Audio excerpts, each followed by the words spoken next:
20h sur la télévision Futur Média. Bonsoir et bienvenue à tous. Tout de suite, les titres de cette édition. Procès de Karim Wade, la bataille de procédure se poursuit. Les avocats de la défense ont soulevé l'exception de nullité des procès-verbaux de l'enquête préliminaire confiée à la section de recherche de la gendarmerie. Ils ont aussi récusé le substitut du procureur spécial auprès de la CREI et demandé le rejet de constitution de partie civile de l'État du Sénégal. Des arguments démontés par le parquet spécial.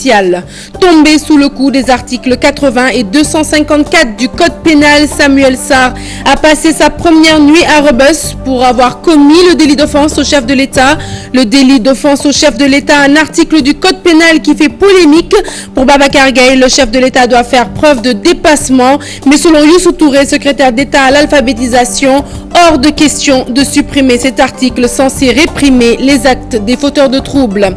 Marche silencieuse pour rendre un dernier hommage à Bassirou Faye, tué sur le campus universitaire il y a exactement une semaine. L'initiative est du syndicat autonome de l'enseignement supérieur, le SAES, qui continue de déplorer la présence des forces de l'ordre à l'UCAD, au moment où le nouveau recteur Ibrahima Thioub appelle au calme et à la sérénité. Et puis le dossier du jour nous intéresse à l'autopsie, un acte médico-légal établi après une mort suspecte. Dans ce journal, toutes les questions que vous posez sur cet acte scientifique. Voilà pour les titres. Le développement, c'est tout de suite.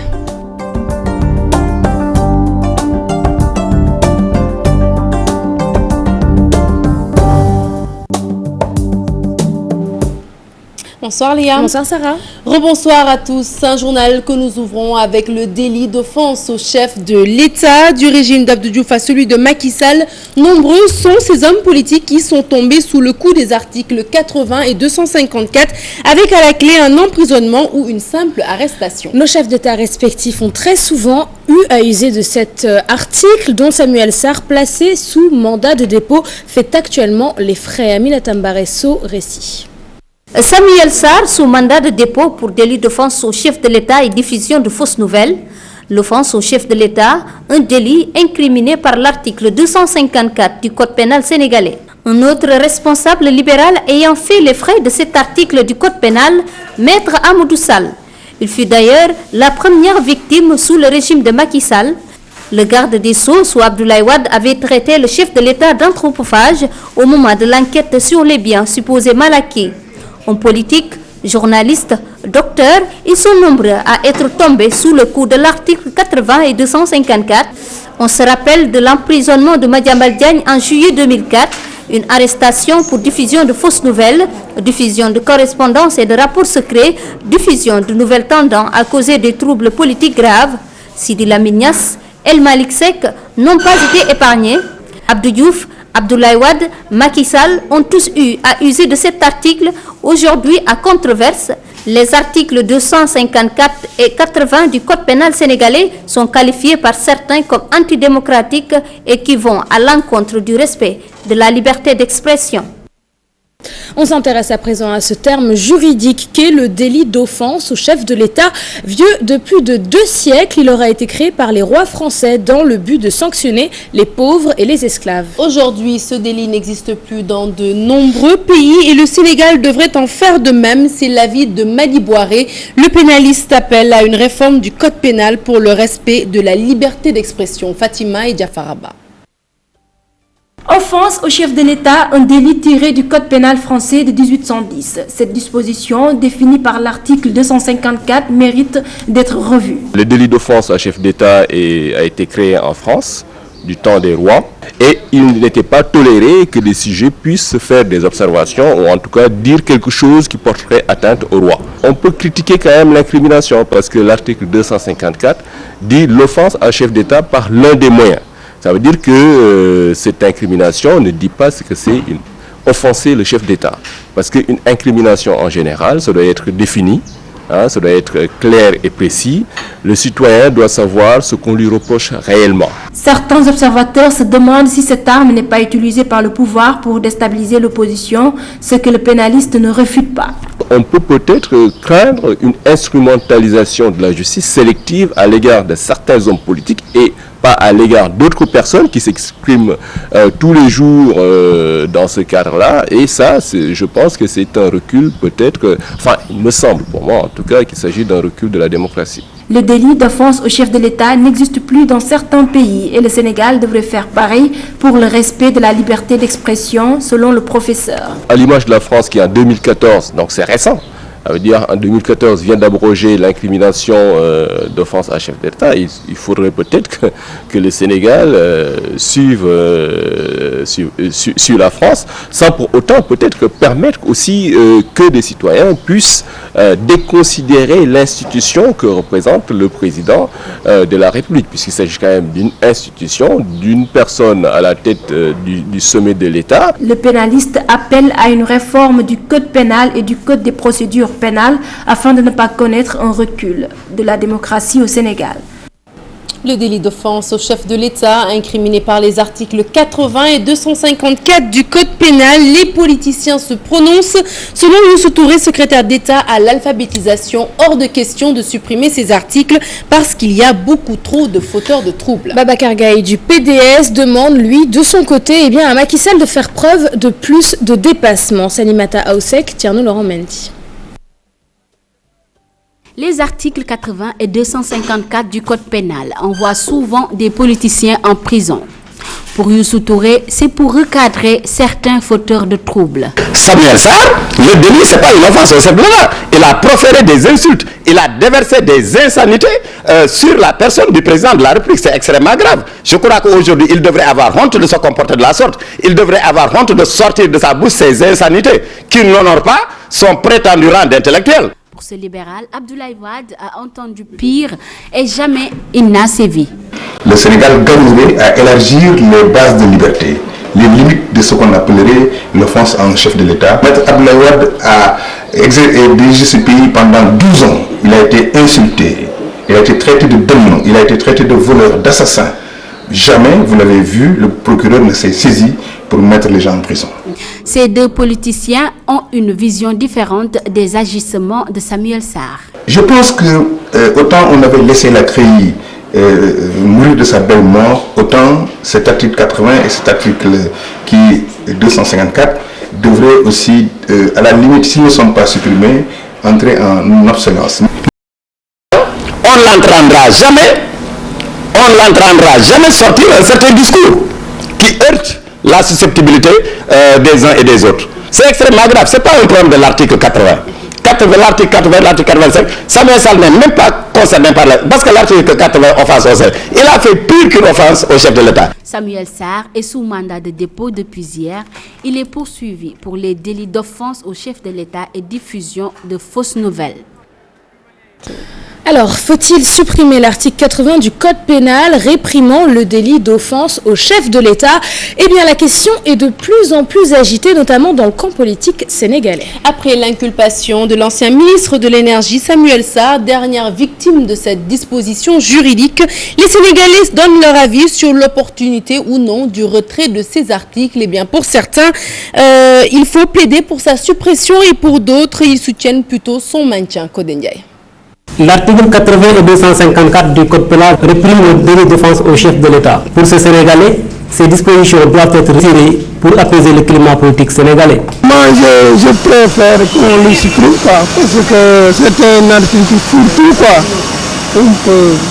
On peut incriminer qui on veut, quoi. Ce jeune homme abonde dans le même sens. Il estime que le Sénégal est un pays de démocratie où chacun doit exprimer sa pensée. On enlève ça. Parce que ici, on est dans un pays démocratique. Oui, tout le monde parle ce qu'il pense. Ce Sénégalais pense tout autrement. Pour lui, l'article 80 doit être maintenu. Parfaitement d'accord avec l'article 80. Je suis pour l'article 80 parce qu'il y a un manque d'éducation dans ce pays. On ne reconnaît plus les enfants, on ne reconnaît plus même les parents. C'est à cause de manque d'éducation. L'article 80, si je l'analyse bien, c'est comme quelque chose qui éduque les enfants. C'est quelque chose qui éduque la population. Un président n'est pas roi, d'accord. Mais un président, c'est la nation sénégalaise qui l'ont élu. Mais il faut lui respect quand même. Suppression ou pas, un constat est unanime. Le chef de l'État est une institution que tout le monde doit respecter.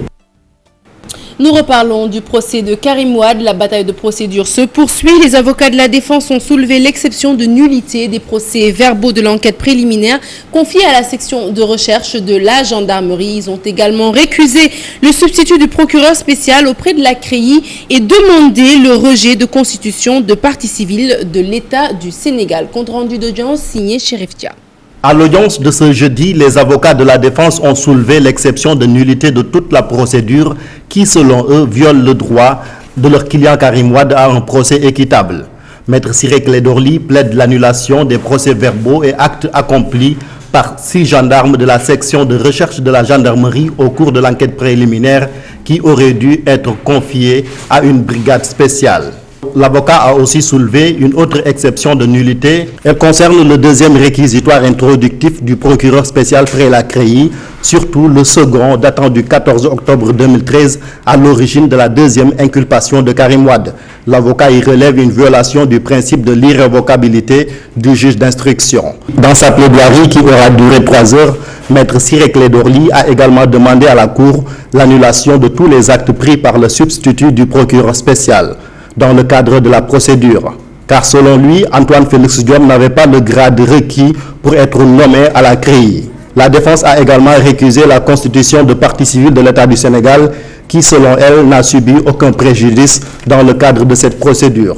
En réponse à ces plaidoiries, le parquet spécial, à travers d'abord le substitut du procureur, a requis le rejet pur et simple de toutes les exceptions de nullité soulevées par la défense. Antoine Félix Diome constate qu'il n'y a aucune nouveauté dans l'argument des avocats de la défense déjà déboutés par le Conseil constitutionnel. À sa suite, le procureur spécial, Alioune Ndao, déclare que l'État du Sénégal peut bel et bien se constituer partie civile. Il invoque la jurisprudence Mamadi Camara, première personne jugée par la CREI en 1981 et qui avait été condamnée à payer à l'État du Sénégal 9 millions de dommages et intérêts. Sur l'enquête préliminaire, le procureur spécial près la CREI dit n'avoir fait qu'appliquer l'article 5 de la loi sur la CREI qui l'autorise à la confier soit à un officier de police judiciaire en la personne du commandant Chersar, soit à une brigade spéciale, et il a opté pour la première alternative. Reprise de l'audience ce lundi avec les plaidoiries de la partie civile. Une marche silencieuse pour rendre un dernier hommage à Bassirou Faye, tué au campus de l'UCAD jeudi dernier. Ce matin, le syndicat autonome de l'enseignement supérieur et les étudiants ont dit adieu à leurs défunts camarades. Du côté du SAES, on continue de déplorer la présence des policiers à l'université. Quant au nouveau recteur Ibrahim Tchoup, il appelle au calme et à la sérénité. Mbaké Amar et Modou Diop. Une procession silencieuse organisée par le syndicat autonome de l'enseignement supérieur à la mémoire de Bassirou Faye tué jeudi dernier à l'université de Dakar. Parents, amis et camarades étudiants ont répondu à l'appel. Organiser cette journée de procession de prière et de rappel véritable pour la mémoire de l'étudiant Bassirou Faye. C'est juste pour demander que chacun de nous se recueille et prie, chacun dans sa langue et dans sa foi, pour le repos de l'âme de notre disparu Bassirou Faye. Sur la question des franchises universitaires, le SAES persiste et signe en dénonçant la présence policière au campus de l'UCAD. Et donc enlever ce qui nous a conduit à cette situation-là, pour que ça ne se reproduise plus jamais et qu'il n'y ait plus de séparation entre campus social et campus pédagogique. Le SAES ne l'a jamais accepté et ne l'acceptera jamais. Le campus, il est là, il est académique, un point, c'est tout. Donc ici, ce n'est pas la place de la police, encore une fois. Quant au recteur de l'université Cheikh Anta Diop, il appelle au calme et à la sérénité. Et que cette communauté rompt définitivement avec la brutalisation qui est actuellement vécue ici.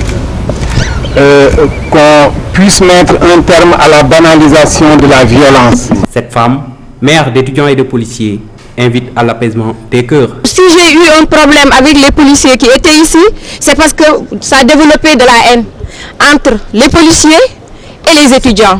Il faut que vous cohabitez, mais dans le respect et dans l'amour. L'ombre de Bassirou a plané le long de la marche de la faculté des sciences et techniques au campus social de l'UCAD, devant le pavillon D où il est tombé. Des prières ont été dites dans le plus profond recueillement. Et nous restons au campus. Le paiement des bourses toujours pas effectif au niveau de l'université. Une situation insupportable pour les étudiants qui ne cessent de faire des va-et-vient entre la direction des bourses et leurs banques respectives. Ndembo Sessi, Youssou Baro. Malgré les différents incidents survenus ces derniers jours à l'université Cheikh Anta Diop de Dakar, ces étudiants n'ont toujours pas perçu leur bourse. Non, jusqu'à présent, on n'a encore rien reçu parce qu'on les avait dit d'attendre. On a déposé nos papiers. J'ai vérifié presque 3 fois. Maintenant, c'est une routine de venir ici. Jusqu'à présent, il n'y a pas de satisfaction. Il y a des gens jusqu'à présent qui ont parti là pour vérifier. Ces étudiants en deuxième année sont les plus nombreux à être dans ce cas. On était en L1, on n'avait pas de bourse. Maintenant, en deuxième année, on devait prendre notre bourse, mais jusqu'à présent, on a réussi encore aussi. On est là pour attendre vérifier nos états. Si les paiements sont effectifs, mais jusqu'au moment où je vous parle, bon, on n'a encore rien reçu. On a déposé tout, on est allé au Maginot, on a déposé tous nos dossiers. On attendait, on a tous les critères, ils devront donner nos bourses. On est en L2, on a validé nos semestres, le premier semestre, deuxième semestre, on a tout validé. On attend que l'État pour qu'il nous donne nos bourses. Mais... Cet étudiant en Master 1 n'est pas en reste. Depuis le début de l'année, je n'ai rien perçu. À chaque fois, je vais à l'immeuble Maginot, on me dit que votre État est activé, mais si je viens au niveau de l'agence, on me dit que ton État n'est pas encore activé. Depuis octobre 2013, ces étudiants de l'université Cheikh Anta Diop de Dakar sont sans bourse. N'empêche, ils font la queue tous les jours devant les guichets dans l'espoir d'y trouver de l'argent. Parlons santé à présent avec cette campagne de chimio-prévention menée par le PNLP depuis 2012 afin de lutter contre le paludisme. Cette année, 4 régions dont 16 districts sont ciblés avec un financement de 650 millions de francs CFA. Objectif, protéger les enfants de cette maladie. Prévu pour 3 mois, le premier passage démarre ce 23 août. Fatou Kinedem, Youssou Baro. 16 districts des régions de Tambacounda, Kédougou, Sédhiou et Kolda sont ciblés cette année pour la chimio-prévention du paludisme saisonnier. Objectif, protéger du paludisme les enfants âgés de 3 mois à 10 ans. Si nous faisons la chimio-prévention du paludisme saisonnier chez cette cible, si 100 enfants doivent avoir le paludisme, les 75 peuvent être protégés. Or, la mortalité est souvent liée à ce paludisme grave. Sur recommandation de l'OMS, le Sénégal entame cette campagne en 2013 avec des résultats concrets. Pour cette année, le premier passage est prévu du 23 au 28 août. Cela pour 3 mois. Les mères de famille joueront le rôle de relais. Il consistera en l'administration de 3 doses en 3 jours. Le premier jour étant fait sous traitement directement observé par les volontaires et les deuxième et troisième jours par l'administration, par les parents. Et c'est pourquoi il est important que les gardiens d'enfants, que les mamans comprennent que le traitement doit être complet. Près de 650 millions de francs CFA ont été mobilisés par l'État du Sénégal et ses partenaires pour lutter contre le paludisme. Un problème de santé publique. 90% des décès sont enregistrés en Afrique subsaharienne. Sur ce, 77% sont attribués aux enfants de moins de 5 ans. Notre dossier du jour, à présent, il s'intéresse à l'autopsie, un acte médico-légal et scientifique établi après une mort suspecte. Alors, question, qui doit réaliser l'autopsie, quand et comment doit-on la pratiquer? Éléments de réponse dans ce dossier signé Modi Gueye, Youssou Baro et Younous Diatta. L'autopsie est définie comme un acte médico-légal et scientifique pour déterminer les causes d'un décès douteux, un moyen pour les enquêteurs d'étayer les circonstances d'une mort.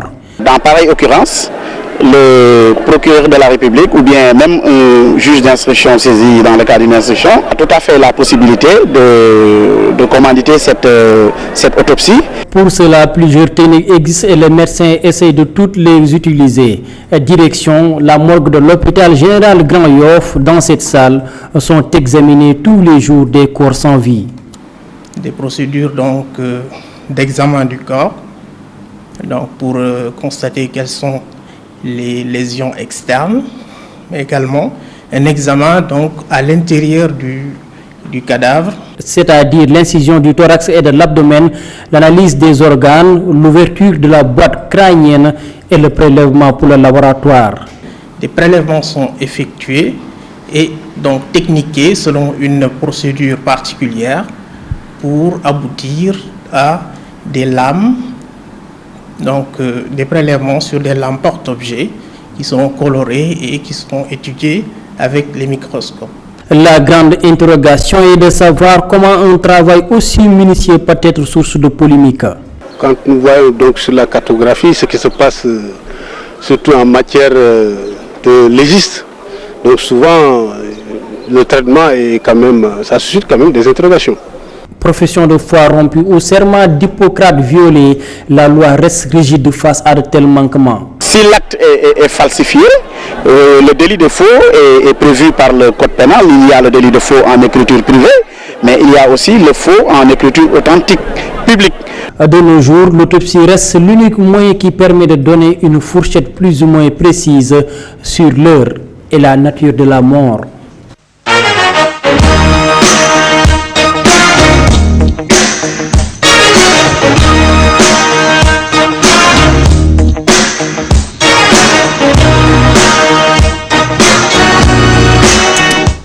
La page des sports que nous ouvrons avec du foot, Léa. Et oui, Sarah, Idrissa Gana Gueye et Pape Ndiaye Souaré pourraient ne pas disputer la Ligue des champions européenne cette saison. Leur club, celui de Lille, a perdu à domicile face au FC Porto en barrage aller. Les Lillois devront ainsi renverser la vapeur au match retour. Récit Abdou Aziz Khan. Mauvaise opération pour Idrissa Gana Gueye et Pape Ndiaye Souaré avec le LOSC. Les Dogs ont perdu à domicile face au FC Porto en barrage aller de la Ligue des Champions. Score 1-0. Titulaires, les deux Lions et Lille ont fait face à une belle équipe portugaise à l'aise techniquement avec une maîtrise déconcertante. Cette défaite à domicile amenuise ainsi les chances du LOSC qui devra réaliser l'exploit au stade du Dragao pour se qualifier en Ligue des Champions.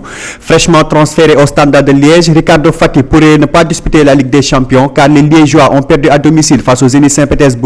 Ces matchs allés de barrage de la Ligue des Champions n'auront pas été fructueux pour les Lions engagés. Seuls Sadio Mané et le Red Bull Salzbourg ont pu s'imposer. C'était face à Malmö. Dembaba et le Beşiktaş Istanbul ont dû se contenter d'un match nul face à Arsenal. Tous ces Lions auront l'occasion de forcer le barrage à l'occasion des matchs retour dans une semaine pour accéder à la Ligue des Champions.